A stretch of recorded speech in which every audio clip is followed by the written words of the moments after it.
Shazam?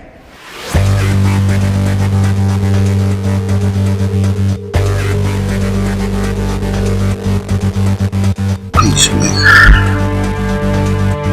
What a joke.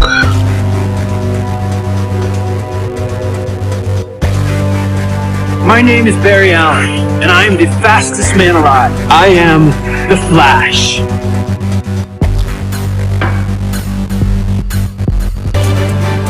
Truth, justice, the American way.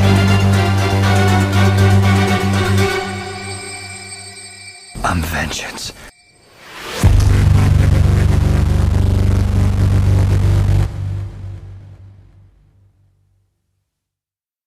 Hello and welcome to Elseworlds, a DC fan podcast. My name is Jordan. With me, as always, is Chris. We're going to be talking The Dark Knight's 15th anniversary, if you could believe it or not. And we're going to dive into that. But first, Chris, how are you today? Doing good. Went to the movies, saw Mission Impossible. My AC was working. I'd be doing fantastic. I got a bunch of grades back from my summer class, and I have 25 out of 25 points so far. So life is pretty good overall. Yeah, sounds good.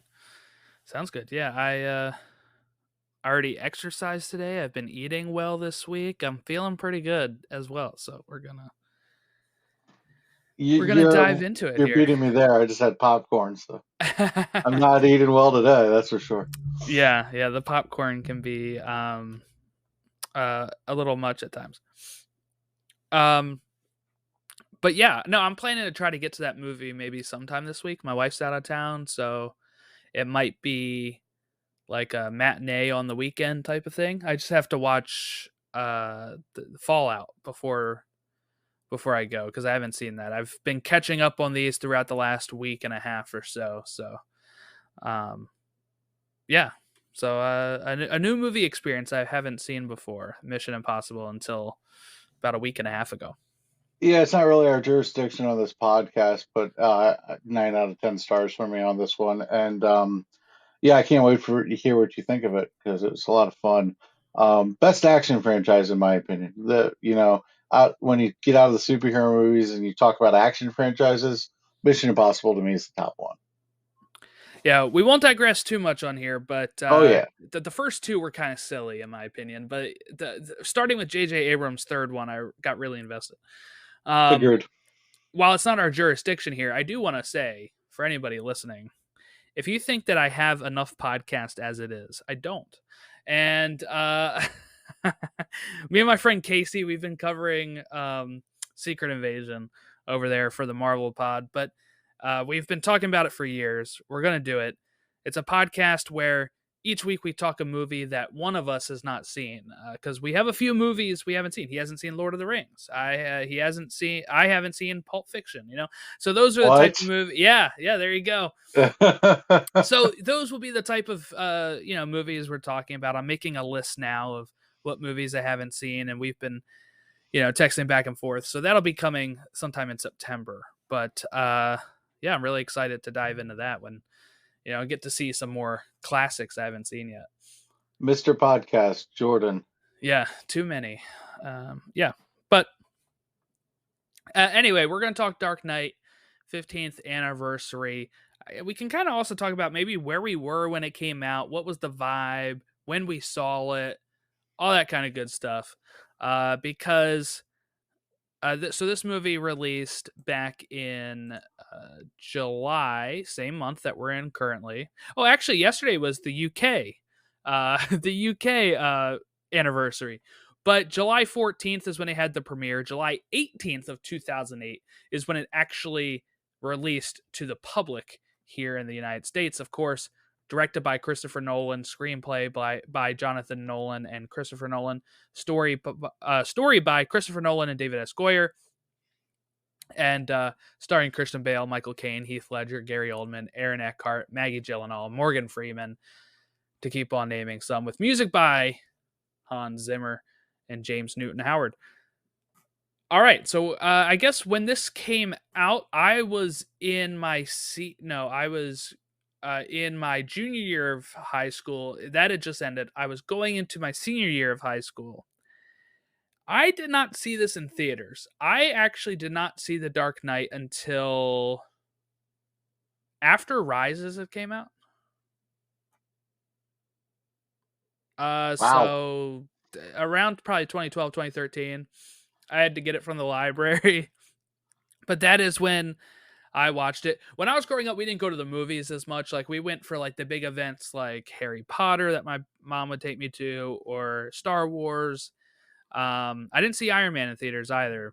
Um, so it was once I started kind of getting jobs, my own job, that I was able to start taking myself to the movies, or at least not rely on when I have a car. Being able to take myself to the movie instead of having to beg my parents to go to the movies. So now I go to the movies a lot more than I used to.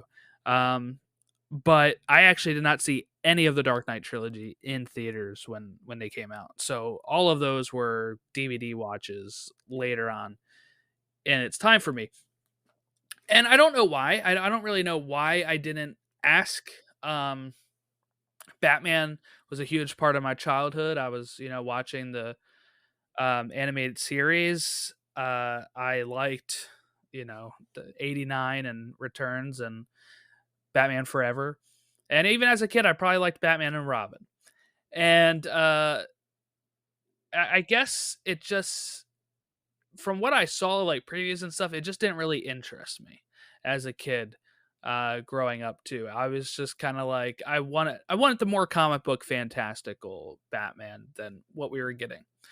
Um, which is why, like, 89 was my jam because of the way Gotham looked and all that kind of stuff, which, then you see the trailers for these movies and Gotham looks like, Chicago or Pittsburgh, etc. So, yeah. So, and I guess it wasn't really like my dad's not a Batman fan, really. Like, he wasn't movie wise, I guess. He would read comics and he liked the cartoon.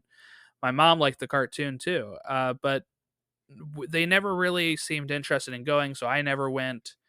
And it came around to, like I said, I couldn't even buy Blu-rays for a while or DVDs when they were out until I started really getting my own job. I'd have to ask for them, right? And you don't know, I never know, like, I don't really ask for movies that I haven't seen a lot of the times because you don't know how it's going to be. I would end up buying them myself. And for this movie particularly, I just went to the library, picked it up, watched it, and then same thing with, I think, Rises. Like I did all three of them in like the span of maybe a week or so. Um, I didn't own The Dark Knight until 2020, actually. Wow. Yeah, I was about the same age as you. Um, I went to see it in the theater. I actually saw it opening weekend. And that's so rare back then that I would do that. But my brother and one of his friends was going, and I was pretty big Batman fan, so I tagged along. And it was a real late showing. The theater was packed in Westminster. That didn't happen a ton. And I mean, I don't remember a theater experience quite like it. There was a buzz for the movie, and it was, dude, it blew me off my feet. I just was wowed by the movie, and I think that theater experience provided a little bit more reverence for it than watching it, after the fact at home. I've seen the whole Dark Knight trilogy in the theaters, so it doesn't work for every movie. Rises didn't quite, I have issues with that movie as we've talked about. I like it to a point. There are things that I like in it, and I can focus on the positives. But The Dark Knight to me was just 2008, weird time in my life, high school. Put this in perspective. It was before I started working at Giant, been there since 2009. It was the same year that John Harbaugh and Joe Flacco came to the Ravens. So, I mean, 2008, kind of a crazy year. The MCU started. 2008 was a huge year, but I graduated in 2009. So, um, man, I just kind of goes back to that. But 15 years. I've probably watched this movie. I don't even know how many times. I watched it yesterday, and I can almost word for word. I can just put it on mute and word for word this movie. It's fantastic. I love it to death. I think it's the. I think it's a top. I think it's a top 10 film all time. So, Mm. like, period. Like, regardless of superhero films. And I have a feeling we're going to clash on that one. But I mean, I don't know about Clash, but I'm not gonna like throw a stink or anything. It's a very popular opinion, but for people that know, like, I was just laughing. I wasn't laughing at Chris watching it a million times. I was laughing because just off the air we were talking about how many times we've watched this, and I said I can tell you exactly how many times. I watched it 3 times so far. I watched it that year in like 2012. I watched it in 2020, and I watched it in 2022. Those are the 3 times I've watched The Dark Knight. So I know this is going to be unpopular, and I'm not doing this for hot takes. I said this on the super villain draft and stuff. It's just my honest opinion. I think it's a good movie, but I'm not like in love with it the way everyone else is. It's not my favorite Batman movie. It is not my favorite Nolan movie. It is it's the best of the trilogy, I still think, but for me that's just not like, maybe because I watched it so much later and wasn't really in love with it then, I haven't continued. Like I just kind of came across it late. It was already hyped up. To me, it didn't live up to the hype. I think it's a little overly long too, but um, yeah. So that's kind of my feelings on The Dark Knight. Just starting right off, I can't even really pinpoint what exactly I like makes me feel that way. It's just like when I watch it, I'm not like blown away, right? Like I'm not really blown away by it. Um, I think the opening's cool, the whole Joker scene, right? Like at the beginning with the banks and all that. Like I like that scene. There's the other hot take, right? That we found out from the supervillain draft is that I'm not a big fan of Heath Ledger's Joker. load on that one, buddy. Yeah, for me, Mark Hamill Joker, he's it. He's the one. I don't really care for any other interpretation of Joker. I don't really care for Jack Nicholson's, right? I don't really care for we haven't really seen the Batmans, right? We saw like a glimpse of them. I'll let them develop him more before I figure out if I like it or not. So I don't like Joaquin Phoenix's Joker. The movie's good. I don't really. He's not Joker to me. He's the Joker before Joker, right? That's what it seems to be for me. I'm not really looking forward to the sequel. And geez, I just feel like I'm rattling off probably really hot takes. Okay. But is that all It's of all the live good. action Joker? Oh no, Jared Leto. Oh hell no. Don't like that Joker either. So Well, we agree on Jared Leto. I'm not a Jared Leto guy, and I agree that Mark Hamill is yeah. up there. If you say he's the best Joker, or you say Heath Ledger's the best Joker, I'm fine either way. I'm fine either way. Those are the two answers. Anything else, I actually don't like Jack Nicholson's Joker that much, so I'm with you on that. I think one of the greatest sins in movie history is that Robin Williams did not play the Joker in that movie, but he would have killed I it. think he did I think Nicholson did fine. It's just like it I don't know. There's something about, I don't feel like they've nailed Joker in any movie. For me. Like I don't think they've nailed like my ideal image of Joker in any So movie. you had the animated series and Arkham games in your head, and the animated movies. You had all that Mark Hamill in your head, and that's your Joker. Well, And I you had all actually the hadn't comics played too. Arkham. And I actually hadn't played any of the Arkham games until 2015 when Arkham Knight came out. So, okay, well, but yeah, I had like you the had that animated preconceived series idea in in your my head. head and And so comic it didn't Joker live too. up to your expectations because your expectations was, so maybe it's not that it's not good, it's just that it doesn't fit your I can say he preferences I for can say Joker. he acted well. I can say like he's a good, like he acted well as Joker. For me though, it's not the Joker I like. Right. You know? You don't like the anarchist No, just trying to make the world burn no, thing. I don't. See, I thought that was great. I also thought the reason it was so good was because it was a little different and it was unique. And I think it was a great performance because I don't think anyone could have done it like that. And the masterful performance of Heath Ledger to me was I can do a pretty good Joker voice, but he put a new take on it that I can't even do. I've tried. I can't even do it. It just doesn't work for my I like to add a little gravel to Mark Hamill's. That if you notice when I do my Joker voice, I like to make it like really gravelly. And I Heath Ledger's is just you got to lick your lips all the time, and Yeah, I don't like that. I don't like the twitch lip your eyes, licking. I and don't like any of that. it's just, but it's so unique, and I think it brought some juice back into the Joker for the popular culture. I think because you just talked about it. The movies. If you weren't a huge comic book fan, an Arkham fan, or animated stuff, like general population that goes to the movies, general audience, the Joker's not that much for you right at that point. The Joker needed a bit of a facelift for the public perception. And Heath Ledger just took it to another level. Now, I think it's a little scary when I see some people identify a little too much with him. Um, but You know what was scary? You know what was scary is, because let's not hide away from this stuff too, but the events Mhm. from Dark Knight Rises, right? When that Oh, that premiered was horrible. and you have a shooting happen. Well, I went to go see the Batman and person's dressed up as Heath Ledger's Joker, right? And That's a I'm like, little scary, yeah, that's yeah. a little scary because I'm like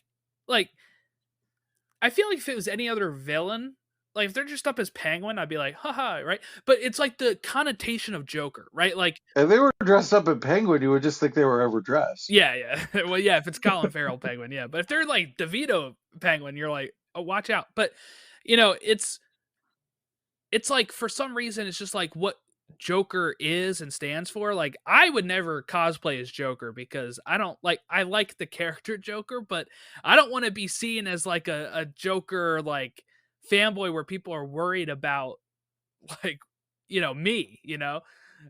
So and because of the events that happened in 2012, it was a little scary of like what if this guy tries to reenact that, right? Like this is the next Hmm. biggest Batman movie since then because BVS was a mixed movie and not a Batman movie. So Right. all of that stuff was kind of playing in my head when you see like a guy dressed up as Heath Ledger Joker at a movie. I might have left the theater. I'm not going to lie. That's a little scary. It was fine though. It's a little Let's just say he deranged. did not do anything. He was a fine guy. It's just like like the stuff that plays in your head. Sure, he was, pal. Yeah, Sure. yeah. Um, yeah, I don't know. I like Heath Ledger's Joker because he, he was crafty. He had a genius plan. He kind of wins in the movie, and it's just Christopher Nolan says this movie is just an absolute engine driven by the Joker, and that's kind of what it is. And when it reaches that level, when you have, you know, Rachel and Harvey tied up to the oil drums, and you have you have him becoming Two-Face, blowing up the hospital, and he's trying to get the two ferry boats, to blow each other up, and then they and ultimately don't. The hostages were dressed up as his goons. It was just, and then he had Harvey, my little ace in the hole. Like it's just, dude, it's so there was so much, and there's just so calculated and crafted. And, and it was just the dichotomy between Batman and the Joker. Batman is literally at a point where there's nothing he can do to get through to the Joker. He can't beat him the way that he beats anybody else. It's literally everything they've done in the comics forever, and the Arkham games I think are the only thing that touches this Joker Batman relationship on screen. Yeah. Anything else about Joker part of it before maybe we just talk about like the rest of like any other things we want to talk about like separately before we kind of dive into maybe the story The itself or interrogation the scene, yeah.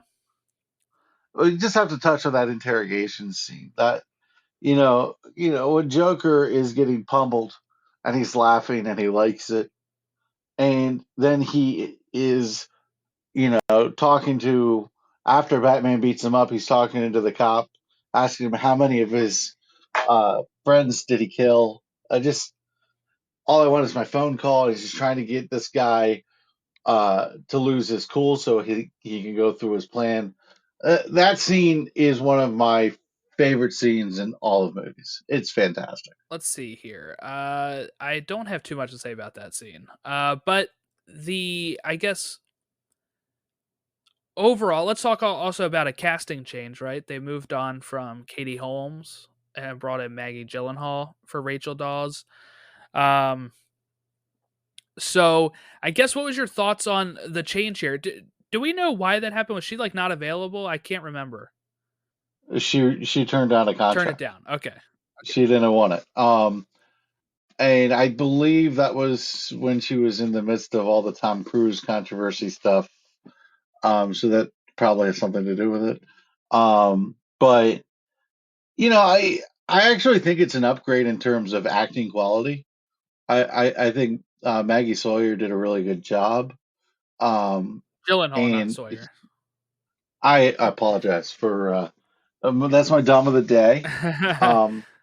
But no, I thought she did a really good job, and her connection with Bruce was a through line through the movie, and that was written really well.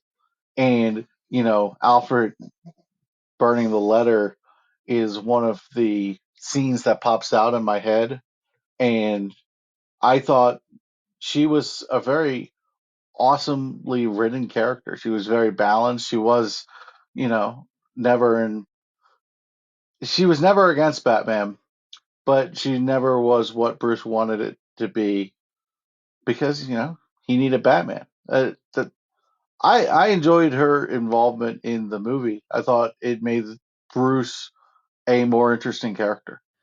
Yeah, no, I think she did a good job. She's better than Katie Holmes, I think, in the role as well. So I think it Has a little bit more gravitas. yeah. And I'd always rather an actor that wants to be there than doesn't want to be there as well. So um I thought it was good having her in there then. But I guess let's see, everybody else is the same, right? You got Michael Caine. Oh, I guess we can talk Aaron Eckhart and Harvey Dent Two-Face, right? Because it's a big role in this film. And then we also have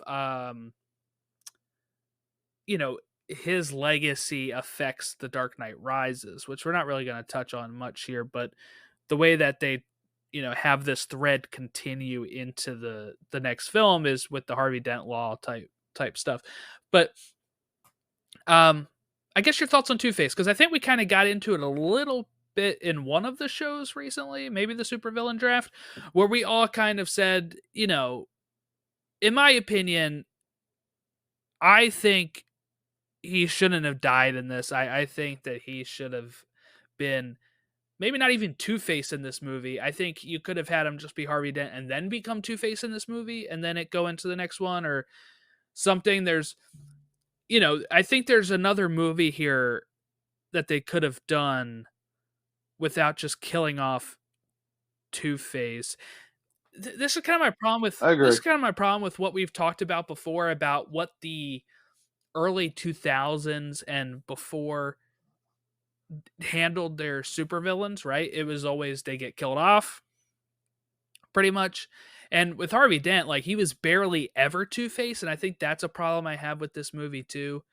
Um Again, and none of these complaints are like huge. Like what I'll say is I've come to terms with a lot of this stuff since then, and now that we have other films since then, it's easier for me to stomach. I kind of talked about that with Man of Steel when we talked about Man of Steel.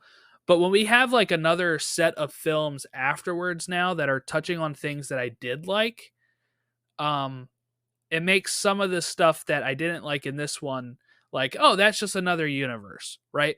That's just another universe, and if I want a more realistic Batman, I can go to that universe. I can watch it, whatever. Um, but for a while, this was like the main universe, right? So like, and they weren't touching Hmm. Batman again, really, and it was uh not until really we got the Batman that we got a whole different experience. Because again, I don't really consider BVS a Batman movie, so for me, it's like it had been a long wait. 10 years since The Dark Knight Rises for when we got the Batman. And that was, not to turn this into the Batman podcast real quick, but that is for me my favorite Batman movie, and it is the Batman I've wanted. So it makes me let some of this stuff go a little bit more in these now, because Hmm. it's like I got what I wanted. I can appreciate some of this stuff a little bit more like now, right? Like then, instead of sitting there being like, "Oh, that's not what I want." Yeah, I get a lot of what you just said. I will agree. The Batman's actually my favorite Batman movie too. I actually think The Dark Knight might be a better film, but my all my Batman stuff that I want in a movie was in the Batman, and that's why. That's also why I am okay with people saying, Batman Begins was a better Batman movie, even if it wasn't a better movie. Um, Especially probably something you can get with since you don't love Heath Ledger's Joker. And I think the Two Face thing is disappointing because he's my favorite Batman villain, and it's actually why I want James Gunn to touch Two Face rather than Matt Reeves. Because if Matt Reeves touches Two Face, I'm going to get him in one movie, and it's going to be what we always get: the fall into Two Face. And I kind of just want a movie where he's Two Face.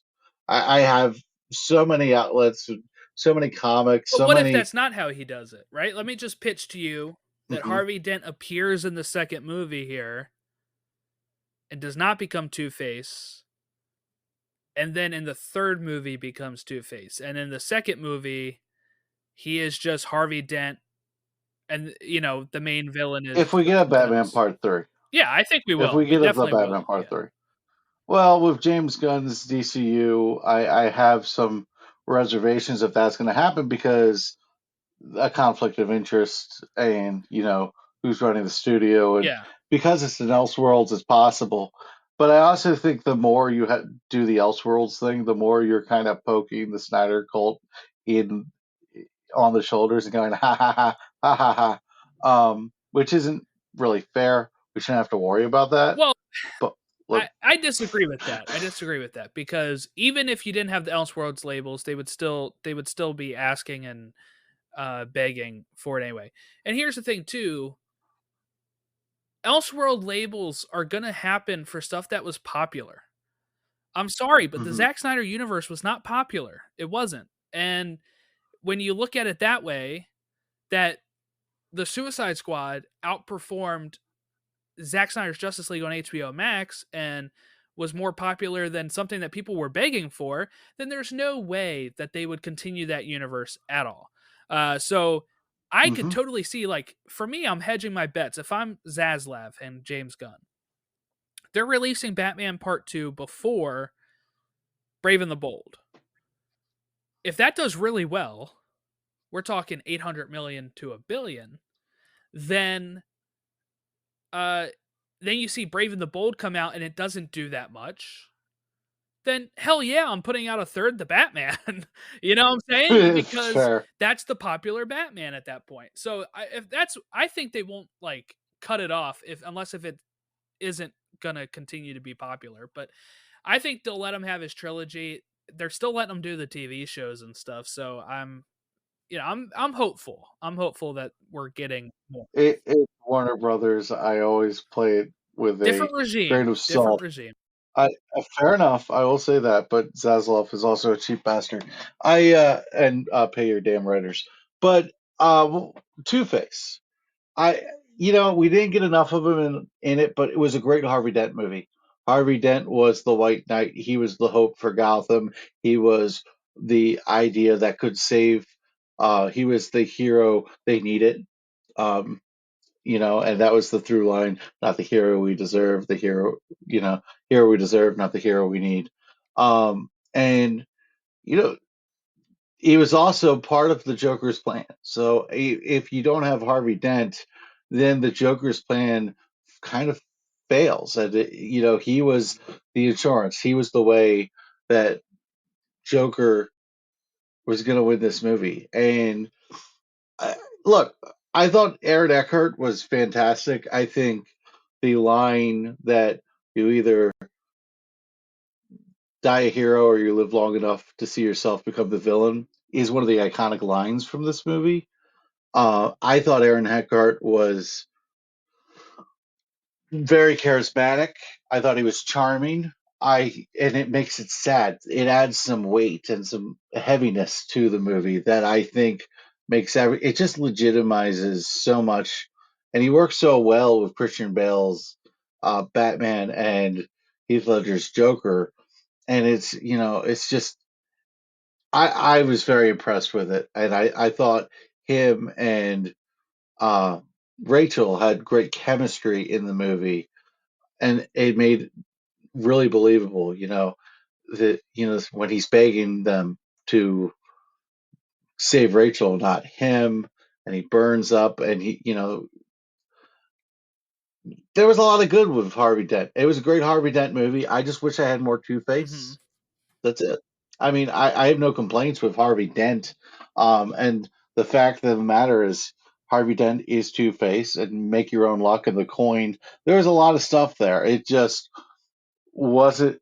I felt wanting more, but because the Joker delivered so much for me, and it was such a hit for me, I didn't care. I didn't care because I was like, dude, I was thinking we were going to get a third movie with Joker. I thought we were going to get Joker as two Heath Ledger Joker, and then he died shortly after.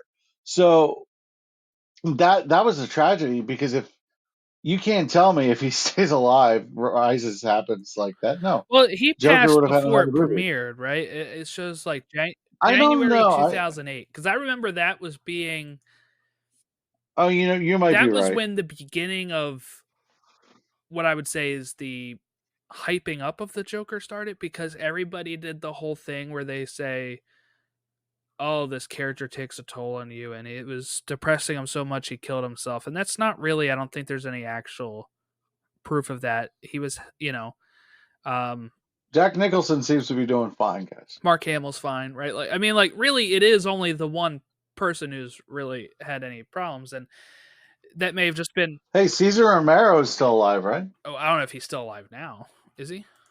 I think he is. I'm looking Yeah, this up. look it up. But yeah, it's one of those things where I think that became such a thing. It almost felt macabre, right? Like of Good how they word. would how people were treating this of like you have to go see it because it killed him. And that was kind of like as a kid especially. This is what I was hearing in high school and stuff, right? Like it's just like he was so good in this role. People are saying he did really good job because and he took it home and he killed himself over it. And it's like that seemed a little like for me as a kid, I was like, I don't know if I want to see it then, but it was like I thought people were looking forward to the wrong thing out of it. Almost to see like I gotta see it to see why it drove him mad. And not like that's not how everybody was, but it seemed like that's how like No, I kids get were, it. I was like, oh, I don't know about I, that. I think your expectations is the biggest obstacle to this movie. I think that's what it is. By the way, I was incredibly wrong. Cesar Romero died in '94. Oh yeah, a long time ago. But So it wasn't because of the yeah, Joker, right? So there you go. no, but that's the point. The reason I thought he might still be alive is I'd be like, I feel like I would have heard if he had Right. died. Well, yeah, You you were know, like uh, only a couple of years old, right? 4 years old. So yeah, so 4 years old. Uh, yeah, I think your expectations are the problem you have with this movie. It's just, I think it's such a clean, powerful script, and I think Christian Bale is so damn good. And the copycat Batman's in a movie was a really interesting idea.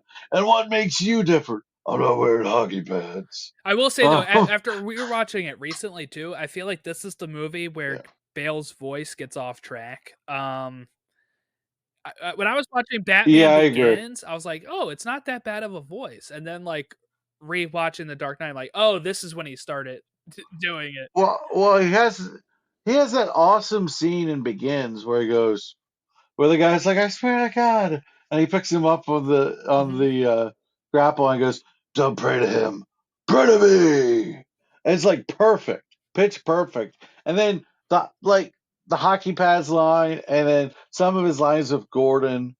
It's just like it's a little forced. Yeah, well, it's really like Like it's just breathy, it's like yeah. It's like Commissioner, well, apparently you know. apparently he didn't like his cowl because it crushed his Yeah, nose. so it So I probably did wonder have if that problems. had something to do with it.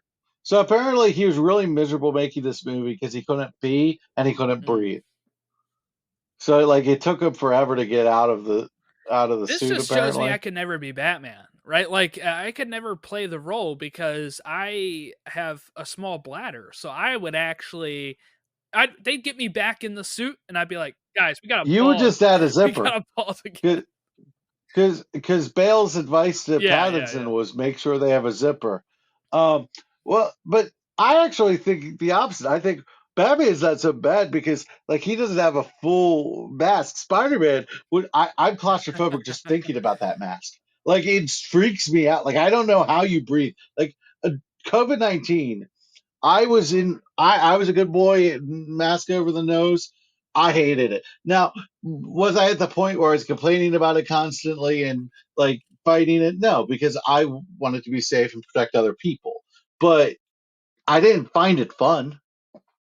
Yeah, yeah. No, that I was kind of the same way with that. But I would think with Spider-Man, you're at least like I don't know if how many times like it's an easy mask to take off, it looks like, compared to the cowl and stuff between takes. Yeah, but yeah, I guess for the actor, but it's just the idea of constantly being Yeah, with my yeah, face covered. Can I ever be Spider-Man or Deadpool? I can never do it. yeah. Any of those full face. Deadpool's is heavy too.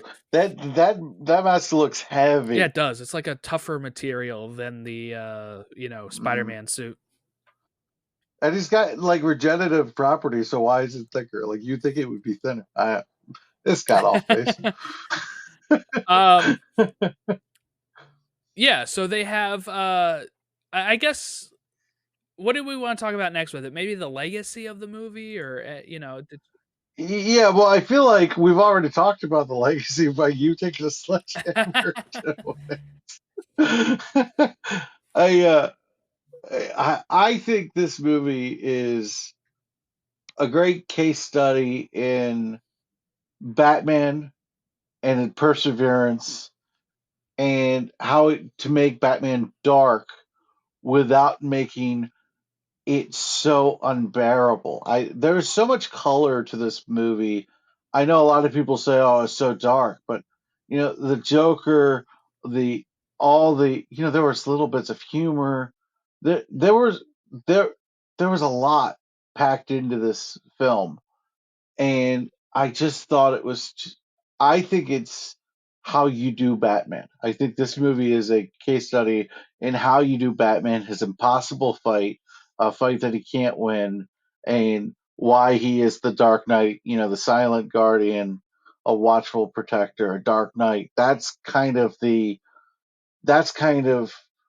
it's a blueprint for how you do Batman. Now you can incorporate other things like the Batman did, very similar things to the Dark Knight and very similar to Batman Begins, but it has this blueprint to work with. And before that, Michael Keaton, you always say you like how the Burton films looked with Gotham, and I agree with you on that.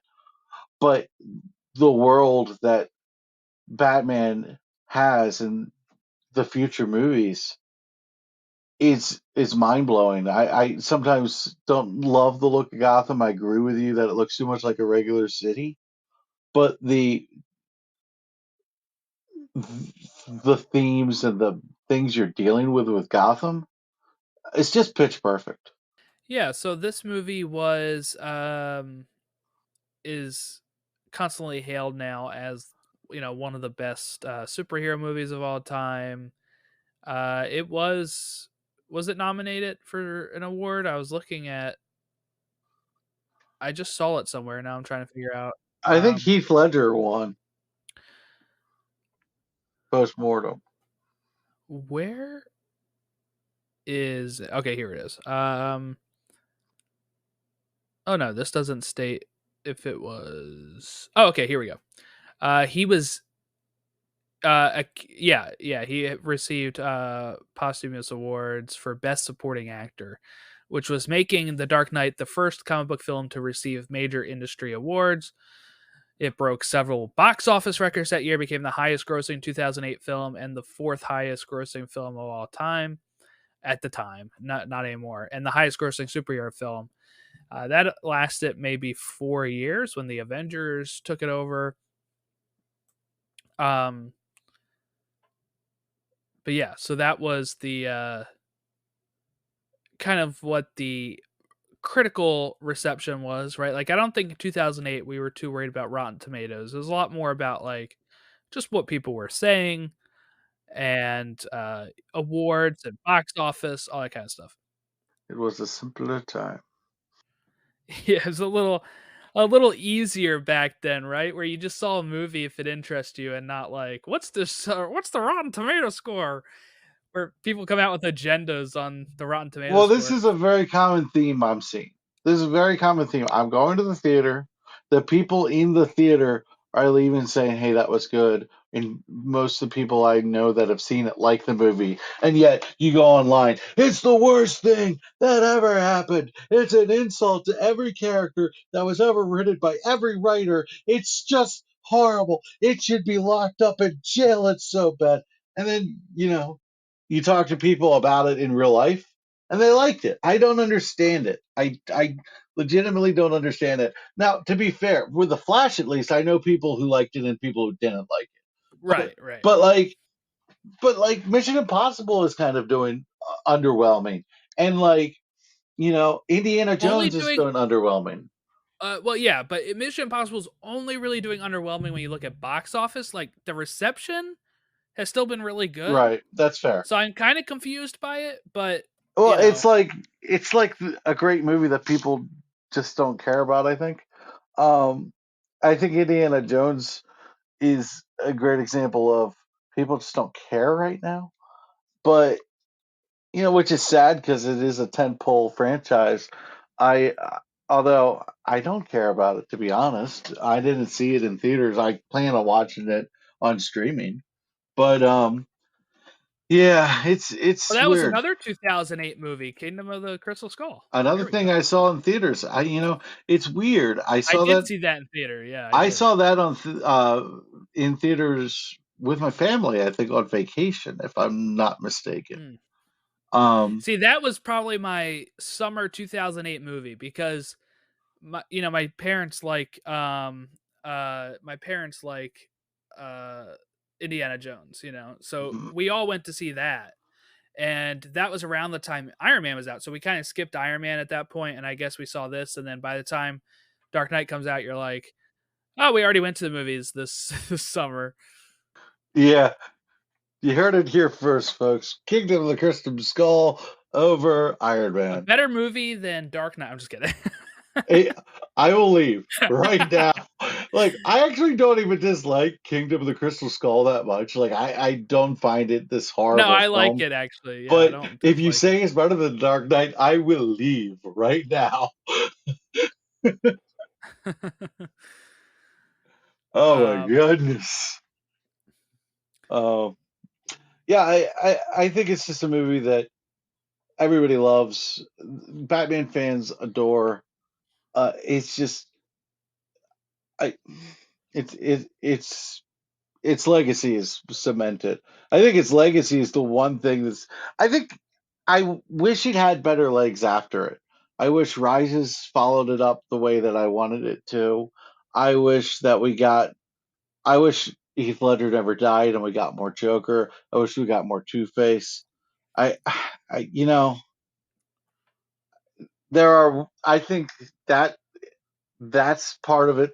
You know, is it didn't age great for me. Where so you're saying Batman's just gonna have three big battles, and in between the second battle, he's gonna stop being For Batman. 8 years. Exactly, and Yeah, it's that's like, a little weird. and like when you're a comic book fan, like there's 80 years of storytelling, and there's so many, like each Batman story arc is so wide and long. It's just it's disappointing. Knowing how many villains this Batman will never see. And Bane and Talia were just done horribly. And Talia al Ghul is one of the more important characters in comics, and just so disrespectfully done in The Dark Knight Rises. The League of Shadows, the League of Assassins, what you call it, it should have been done better because Batman Begins did Ra's al Ghul so well. It's just really frustrating. I really like Bane as a villain, and I don't like Tom Hardy's Bane that much. I like the greatest legacy of Tom Hardy's Bane, as we talk about this trilogy overall, is the animated Harley Quinn show and how he's Mhm. basically doing a Tom Hardy impression.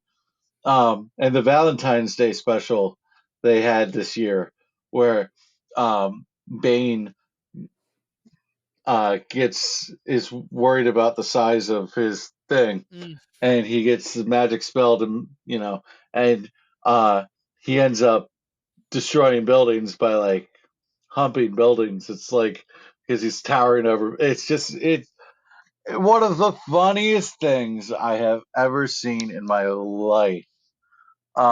Just I my ribs are still broken. So Harley Quinn's Bane is the greatest thing to happen because of Tom Hardy's Bane in The Dark Knight Rises. Everything else with that villain, I just did nothing for me because I think in the comics and in Arkham Origins, he's so damn good. Mm. Yeah, it's funny. His television, like his movie appearances, leave a lot to be desired, right? Because you get the one from Batman and Batman and Robin, Robin. right? Hmm. Which is just like he's a mindless idiot in that one, and then you have this one, which he's just a guy who He's talks weird. strong. He's strong, Yeah, cool. But Batman's strong too. Like it's not it's not believable that Tom Hardy breaks Christian Bale's back that easily. It's just yeah, yeah, yeah, because Christian Bale was buff as hell for these Batman movies. Like, and then I think Christian Bale might be the greatest actor of our day, but his transformations, like I believe he went from like either The Dark Knight or The Dark Knight Rises to the Mechanic. yeah. I And, think it was between the two Batman movies because I think I read somebody say that then he had to bounce back into the shape for Batman right and after. then after all that, he plays Dick Cheney and balloons up. And God, he was such a smug son of a bitch in that movie, and that's how you know he did a good job. Um, it was it was a really well done movie. I just have an unbelievable amount of respect for Christian Bale. I think he's fantastic. I don't love the way they fight in the Dark Knight trilogy. The action hasn't aged great, but it's a little like never see the punches go through kind of thing. But I really love Christian Bale, and I think his Bruce Wayne, the fundraiser with Harvey Dent, and then he just confidently goes to um, the little Batcave entrance in at his place, and that couple's like, "Oh, great, a panic room," and it just closes behind him. Are you freaking kidding me? I love that scene. I don't know why I love that scene. It's like a little small thing, but I love that scene. It's fantastic. Oh, and when he's jumping to save Rachel from the fundraiser out the window, he's like, "Let her go." Very, very poor choice of words there. Mm-hmm. it's such a great scene. And then you have the Joker almost believing that Harvey Dent is Batman because of that. It's just unbelievable uh, the way that this. I just love this movie. I'm sorry. It's hard because I want to gush over it. Like, and I feel like I'm just like, all right, what are you gonna throw next? And but you do respect the movie, and I respect the fact that you have a nuanced take on it. You're not just hating on it. I feel like people Mhm. are going to say as feedback that, oh, Jordan's hating on this movie, but I'm not crazy about Ben Affleck. I mean, not Ben Affleck. Christian Bale is Batman either, but I'm done. Bye. This has been Elseworlds I liked DC him Fan more. I liked Podcast. him more in Batman Begins than the next two. But yeah, I'm not too crazy about Bale. But yeah, I know I'm His in the Bruce Wayne is minority with that too. fantastic. His Bruce Wayne is fantastic. If you argue about the Joker, the Batman voice, the growl, fine. That's a valid criticism. Bruce Wayne is fantastic. I really love the Bruce Wayne commitment that he has. For example, he runs the red light to s- stop Reese, the guy who's gonna Hmm. tell the identity of Batman, from dying, and Jim Gordon goes, that was a very heroic thing you did there, Bruce Wayne, isn't it? He goes, no, well, I just was chasing the light. Like, maybe I should go to the hospital. And Gordon's like, you don't watch a lot of news, do you? Right, right. It's such a like that Bruce Wayne. No one in the world could ever believe that that guy was Batman. So if anything, he had it down too well. His Bruce Wayne was pitch perfect. Yeah, I'll just clarify again. I do like the movie. I don't hate the movie. For anybody listening, but it's Well, just not well, my. It's not up you there for me at all. It's not in you're my you're top al- 10 superhero you're movies. It's also working not. against me, who loves it. So it's like kind of like it to, oh my god, it's so good. Thank you. Like if it wasn't for Robert Pattinson and Matt Reeves, it would be my favorite Batman movie. Uh, Hmm. Batman Begins. It depends on my mood. Let's be honest. I feel like Batman Begins is an easier one to just put on randomly. Like I feel like you have to invest in the Dark Knight a little bit more. Batman Begins, you can just kind of put in. That's one you can have on in the background. But Yeah, it's not. I'll say this for people. I like it. It's not in my top 10 comic book movies. So I kind of leave and it with that.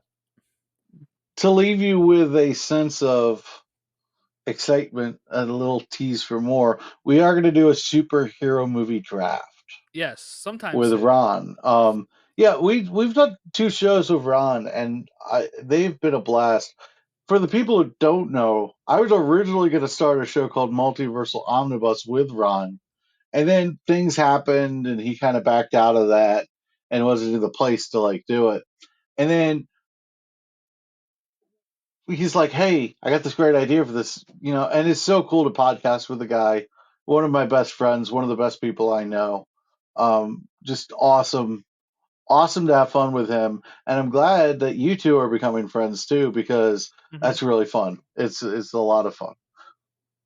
Yeah, it's been good getting to know him and, having, somebody on every once in a while that can, um, bring us fun ideas or, do different formats than what we're doing. I mean, look, we got a bit, right? We got Blue Beetle sometime in mid-August that we'll have to cover at some Hmm. point. But, um, other than that, then we're not doing anything until Aquaman if they keep it there. There's talks It's that not happening. WB might move some of these things around and um because of the strikes and all that. So if not, you'll see a lot more of those type of episodes of the draft Yeah. or comic discussion because we don't want to go through all of the big Hmm. comic storylines yet either because we want to save some of those for other years. Yeah, We because don't we want to did Long blow it Halloween, we all. did Flashpoint, we did.